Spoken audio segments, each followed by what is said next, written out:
Hi everyone, स्वागत है आप सभी का आपके अपने यूट्यूब चैनल एस के स्टडी इन्फॉर्मेशन पे। तो आज का हमारा कक्षा 8 का इतिहास का दूसरा अध्याय रहेगा व्यापार से साम्राज्य तक। यानी इसमें पूरा अध्याय विस्तृत नोट्स प्लस परिभाषाएं होगी। तो सबसे पहले हम शुरुआत करेंगे मुगल साम्राज्य के अंत से। मुगल साम्राज्य का अंत।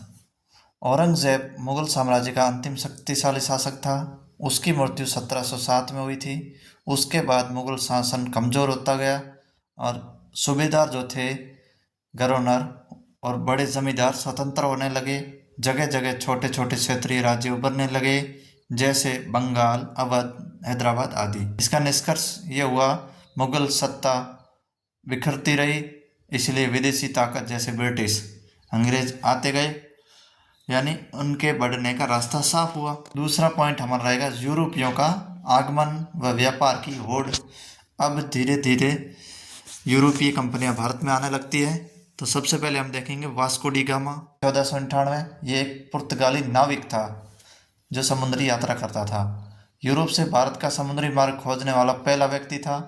कालीकट केरल के तट पर वह उतरा था और पुर्तगाली, डच, फ्रांसीसी, अंग्रेज सभी भारत इसी रास्ते से भारत आए। और उसके बाद उनकी रुचि थी इन सभी की कपास का कपड़ा, रेशम, काली मिर्च, लौंग, इलायची, दालचीनी। इन चीज़ों की रुचि के कारण ये कंपनियां भारत आती रही। सभी एक सी चीज़ें खरीदते थे, प्रतिस्पर्धा बढ़ती गई, मुनाफा उनका घटता गया। ईस्ट इंडिया कंपनी भारत में व्यापार शुरू करती है। ईस्ट इंडिया कंपनी का चार्टर 1600। इंग्लैंड के शासक ने कंपनी को एकाधिकार व्यापार का अधिकार दिया, यानी इंग्लैंड की जो महारानी थी एलिजाबेथ, उन्होंने ब्रिटिश ईस्ट इंडिया कंपनी को व्यापार करने का अधिकार दिया था भारत जाने के लिए। इसका मतलब है केवल वही कंपनी पूर्व की ओर व्यापार कर सकती है, यानी भारत की ओर। पूर्व दिशा में आता था इंग्लैंड से। उसी कंपनी ने पहला कारखाना 1651 ईस्वी हुगली नदी के किनारे बनाया था या खोला था। पहले इंग्लिश फैक्ट्री जिसे कहा जाता है 1651 हुगली नदी के किनारे।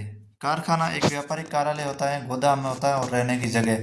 धीरे धीरे कंपनी ने 1696 में अपने कारखाने के चारों ओर किला बनाना शुरू किया और 1698 में 3 गांव की जिम्मेदारी मिल गई थी कंपनी को, जिसमें एक था कालीकत्ता, जो बाद में कोलकाता बन गया।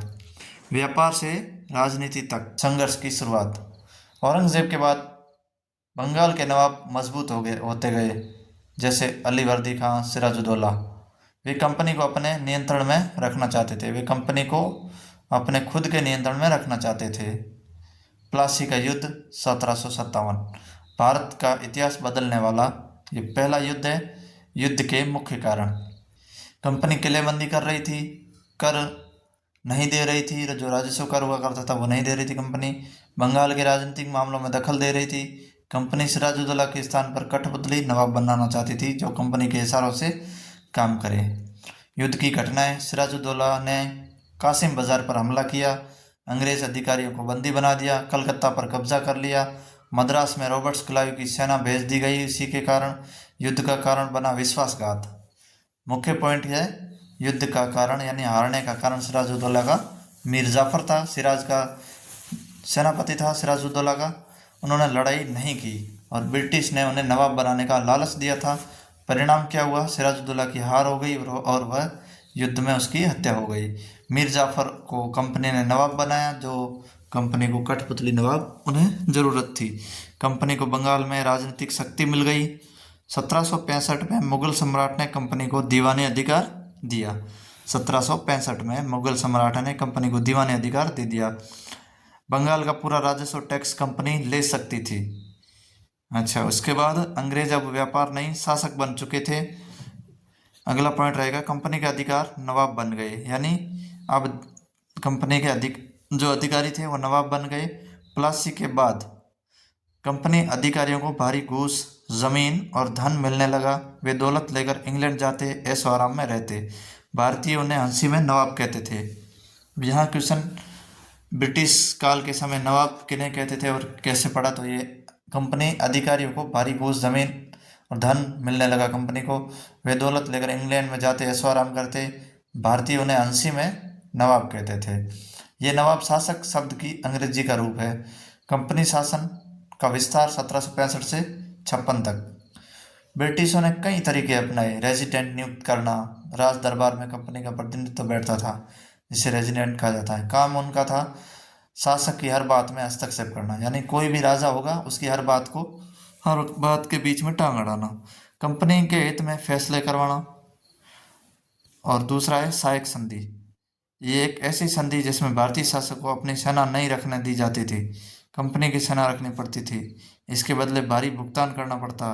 भुगतान न करने पर राज्य का हिस्सा छीन लिया जाता। इसको लागू करने वाला था लॉर्ड वेलेस्ली। उसके बाद आता है टीपू सुल्तान, मैसूर का बाग यानी शेर मैसूर। टीपू और उनके पिता हैदर अली ने मैसूर को शक्तिशाली बनाया था। टीपू ने चंदन, काली मिर्च, इलायची का अंग्रेजों को निर्यात करने से रोक दिया था। फ्रांसीसी विशेषज्ञों ने सेना का आधुनिकीकरण किया। स्थानीय व्यापारियों को अंग्रेजों से व्यापार करने से रोका। कंपनी ने मैसूर के 4 युद्ध लड़े: 1767-69, 1780-84, 1790-92, 1799। जो श्रीरंगपट्टम का युद्ध हुआ था, टीपू की उसमें मृत्यु हुई थी। मैसूर पर अंग्रेजों का नियंत्रण हुआ था। मराठाओं के साथ संघर्ष। पानीपत की तीसरी लड़ाई के बाद मराठा शक्ति टूटने लगी। वे कई सरदारों में बंट गए, जैसे सिंधिया, होलकर, भोंसले, गायकवाड़। 3 आंग्ल मराठा युद्ध हुए थे। पहला सालीबाई की संधि 1775 में हुई। दूसरा 1803 अंग्रेजों ने दिल्ली पर, आगरा पर कब्जा किया। और तीसरी युद्ध आंग्ल मराठा 1817, मराठा शक्ति का अंत हुआ 1819 तक। फिर आती है सर्वोच्चता की नीति। लॉर्ड हेस्टिंग 1813-1823, उन्होंने कहा अंग्रेज भारतीय राज्यों से श्रेष्ठ हैं। सर्वोच्चता की नीति अपनाई। अपने हितों की रक्षा के लिए किसी भी राज्य को अधीन करना वैध है। इसी के तहत अफगान युद्ध, सिंध पर कब्जा, 2 आंग्ल सिख युद्ध, 1849 पंजाब का विलय, इसी के तहत हुआ। उसके बाद आता व्यापकता का सिद्धांत। इसकी परिभाषा: जिस राज्य का शासक बिना पुत्र के मर जाए उसका राज्य कंपनी में मिला दिया जाएगा।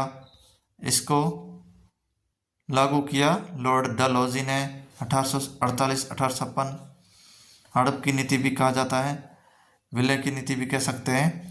इसके तहत लिए गए राज्य, हड़पे गए राज्य यानी विलय में अंग्रेजों में लिए गए राज्य।